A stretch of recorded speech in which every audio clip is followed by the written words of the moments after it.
So as you probably know, our culture right now is discussing the content of an ad that I personally have not seen, but my wife has. It's the Sydney Sweeney American Eagle jeans ad. Every cultural commentator that I watch, whether TV or social media, has provided their perspective. So even though I haven't seen the ad personally, I definitely feel well informed about it. As you probably heard, the liberal left has attacked the ad as racist, while the conservative right has endorsed the ad, saying that it is fantastic. If Sydney Sweeney is a registered Republican, I think her ad is fantastic. So in spite of that, from a Christian worldview perspective, I can say that neither the left nor the right are correct in their assessments of this ad. I mean, it's definitely not racist. The double entendre about the jeans doesn't seem like racial superiority to me. That's just silliness. But it's definitely not fantastic either. Actually, it's filthy. It's not fantastic, it's fornication in the porneia sense of the word. And as we look at these two differing assessments of this ad, consider with me the lesser of two evils argument.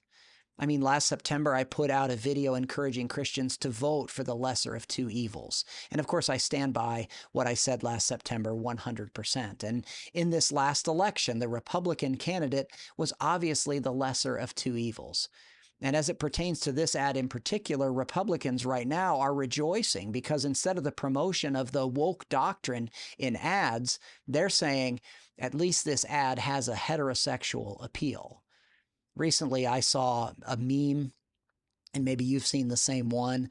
The meme showcased on one side a morbidly obese transgender person trying to sell clothes, and it contrasted that with this Sydney Sweeney ad. The meme creator's point is at least she's an in-shape, attractive person. So common sense, of course, tells us that it's more effective to feature an in-shape, attractive person selling clothes instead of seeing some disgusting, woke, agenda-driven person selling that agenda and attempting to sell you clothes.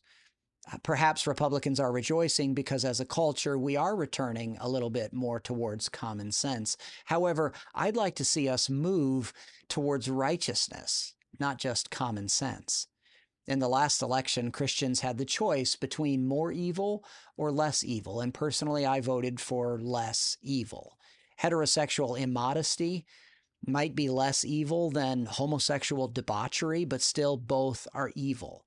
Homosexual sins are undeniably worse for a culture than heterosexual sins. However, one is a gateway to the other. I mean, all sin is damnable, but there is a gradation to sin.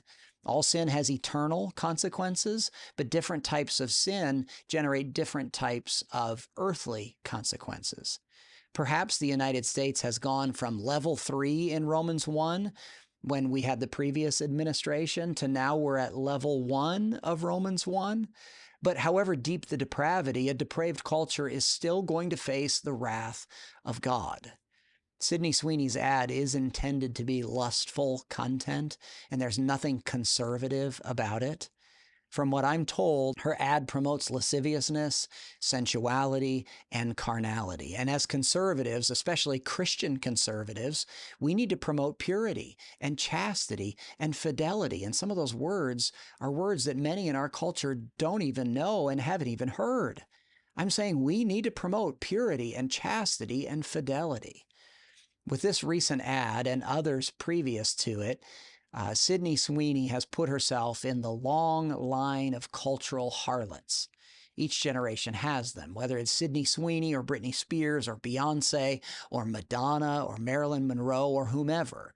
Christian people should not be rejoicing over unrighteousness, whatever the type. Sweeney's ad might be a cultural win in the sense that at least it's not featuring a trans person, but her ad is an overall loss because it's literally glorifying the attire of a harlot. It's not fantastic at all.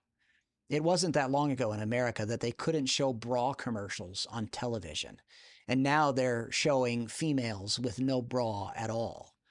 The internet tells us that Sydney Sweeney is 27 years old, so here's my question.